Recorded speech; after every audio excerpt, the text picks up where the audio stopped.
This video is sponsored by iFixit. Apple released its first Retina MacBook Pro in 2012, nearly 10 years ago, and I just bought a 15-inch one off of eBay for 230 Australian, which is about 165 US dollars. Anyway, I haven't opened the box yet, so let's take a look inside and see just what I got. Buying used laptops online can be a mixed bag, as the seller may or may not have packaged the device adequately, and I don't really want to be the guy to message the seller and tell them how to package something, and thankfully it looks as if the seller did a great job. And here we've got the original MagSafe 2 charging brick, with the cord in undamaged condition. These laptop cushions are honestly a great way to ship things, especially laptops. But has this Mac survived the journey? Well, first off, the seller said the display was in perfect condition. Yeah, no, this has quite bad anti-reflective coating damage, which isn't the end of the world, but as a seller, you're shooting yourself in the foot by saying this display is perfect. The base is mostly untouched with all the feet present, and there is a ding on the corner, and the seller did mention this, and it looks as if the lid of the display was sticker bombed at one point in time. With any luck, this residue will clean off. That dent, however, I wouldn't worry about fixing. Those are pretty much all the battle scars this machine has. The port selection on this thin MacBook is also solid, featuring full-size HDMI, USB 3, an SD card reader and 2 Thunderbolt connectors. So let's turn on this old Retina MacBook Pro. First off, I did sadly notice a few dead pixels, seemingly common with this display, but wow, the brightness, sharpness and color of this panel is insane for a 10-year-old machine. It's currently running Catalina and the battery apparently needs servicing.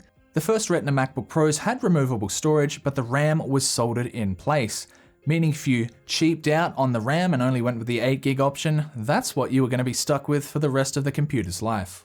Going from 8 to 16GB of RAM cost 240 more Australian dollars, which was equivalent to 200 US in 2012. Next step, you might be surprised, but I'm actually downgrading the OS to 10.14. Why am I installing the older macOS Mojave? Put simply, it's the last version of macOS to support 32-bit applications. I run quite a few, and I plan on using this laptop as a replacement to my 15-inch non-Retina model. Mojave 10.14 is still compatible with many new applications as well. Creating and installing USB was also super easy with all instructions on the Apple website, so let the downgrade begin. I erased the 256GB SSD and began the installation. It's even possible to switch out that drive. However, for my purposes, 256GB is fine, and a short time later it was up and running Mojave. And yeah, the battery is really starting to show its age with only 75% health. The theme this month for iFixit is battery repair, and they've actually sent over a replacement battery, so let's have a try putting it in. The batteries in the Retina MacBook Pros are somewhat challenging to remove since they are glued in place with adhesive. The new battery from iFixit is a whopping 99 watt-hours, the largest capacity allowed to be flown with. To reduce the risk of a battery fire, I was sure to deplete the old battery beforehand. The cells could easily be punctured, something I would rather avoid, and for some reason there are both Phillips head and pentalobe screws holding the back cover on, so you could assume that it has previously been opened up. The battery does have some exposed circuitry near the connector, so I used an anti-static wrist strap to ground myself. Unlike with earlier model MacBooks, Apple did not want the user replacing the batteries in here. iFixit currently have 30% off all batteries on their Australian store if you use the code SPICYPILLOW throughout April. Maybe it's time to change that spicy battery in your current device by heading to iFixit.com or using the link in the description. They've got repair guides, tools, and quality parts as well. To loosen up the adhesive tape holding the battery cells in place, I used some sticker remover. Acetone could also be used. I'm only using a tiny amount, and with a flexible card, I was able to slide my way under the first cell. Only a few drops of sticker remover are required, and since I was careful, I didn't feel as if I needed to remove the logic board. This MacBook is also raised up to help the liquid move towards the adhesive underneath. I then did the same on the opposite side of the battery. Okay, now we are getting somewhere. I ended up using the card to help channel the liquid right under the battery cell. I was careful not to get any of the liquid in the trackpad assembly, which is under the battery as well. And finally, after some careful wiggling, the battery was out and undamaged. Left behind was quite a bit of adhesive gunk. I dropped on some more sticker remover to help finally remove it. Remember the days when MacBook batteries were only held in with a few screws? Man, those were much simpler times. And if you're ever looking to buy a device, do some research to make sure the battery is user replaceable. It may save you a lot of hassle and money in the future.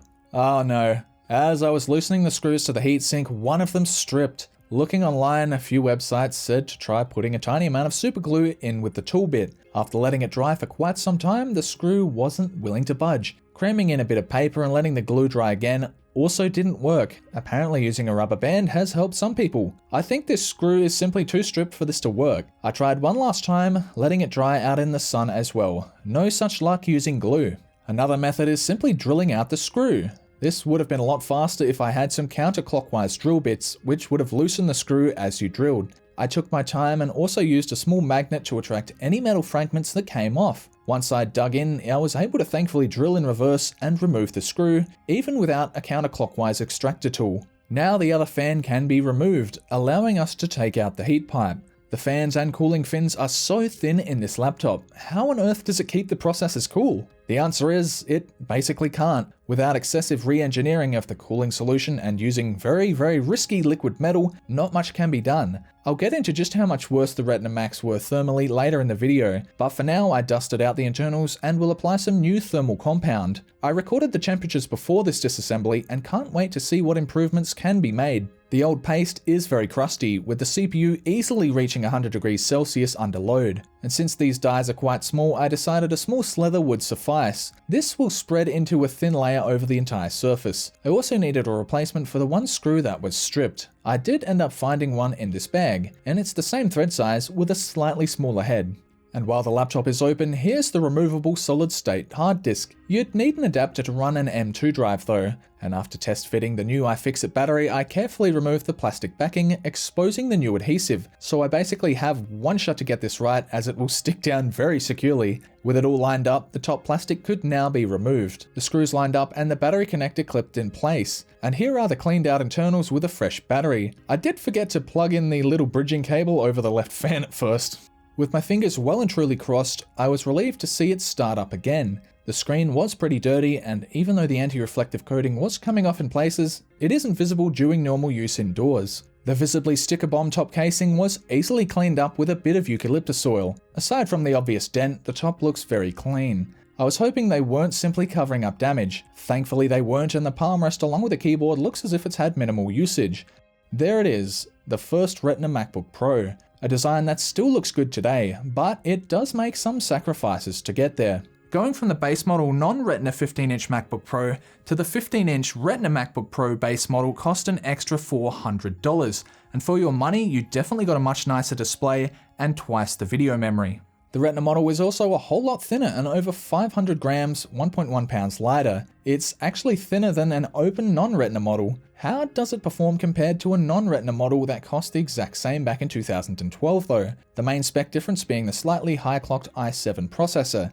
In Cinebench R23, the non-Retina MacBook wipes the floor, scoring 3550 against the far lower 2740 of the Retina MacBook model. To be fair, the Retina model did improve its score slightly after new thermal paste application. However, the cooling is so inadequate, especially compared to the thicker non-Retina model, which is able to maintain 3.4 GHz under sustained load compared to only 2.6 GHz in the Retina model. Both models do run out of thermal headroom, but what about the displays? Off angle, the Retina model looks amazing compared to the far more washed out non-Retina screen. I was sure to measure peak brightness and color accuracy of both panels, which ended up being nearly identical in both gamut coverage and peak brightness surprisingly. My eye is definitely drawn to the Retina screen, likely due to it being a far higher resolution with downsampling making everything look very crisp. Is that thinness worth the sacrifice in performance though? The new thermal paste didn't do much for graphical benchmark scores, which were nearly identical. However, there was a noticeable improvement in CPU tests such as Cinebench R15, due to it being able to hit higher CPU clock speeds. Games like Minecraft had no trouble hitting 60 frames per second at 1050p. If you'd like, feel free to join my server. If you're a fan of old school RuneScape, you'll have no trouble running it on a Mac like this. These videos are always a good excuse for me to play a bit. Left 4 Dead 2 at 900p medium settings is able to maintain around 100 frames per second, totally playable using the Nvidia 650M graphics card in this MacBook. Stormworks Build and Rescue is a modern game that really struggles on this laptop. At 900p low graphics settings, it still isn't playable. However, for web browsing and 4K YouTube playback, this laptop is great. Paired with a modern operating system, it should remain very usable for this purpose for many years to come. How about we take my old camera and make a low effort 1080p video? I shot most of it handheld with no care at all, and I must say it was great editing it on this laptop. It's still totally viable as a 1080p editing machine using Premiere Pro, so let's take a look. Welcome back to another Burbs Productions video. Today we're going to be taking a look. What's this? An Apple MacBook. That looks rather shiny and new. Just kidding. Here's the keyboard of this really old MacBook. This thing's like 10 years old. That's like nearly as old as I am, like 15 years ago. Oh yeah, we got to touch the eucalyptus oil, but what if... Oh no! Well, that didn't end well. Okay, let's say goodbye to the battery. Bye-bye. Bye-bye now. Okay. So, enough about the laptop. We've got more important matters. Look at this brand new NVIDIA GeForce 6600 GT, the newest card on the market. Look at that. It's SLI ready, because SLI is the future.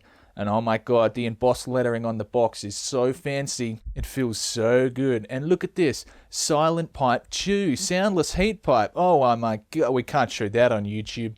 But what we can show is this big flexible dongle.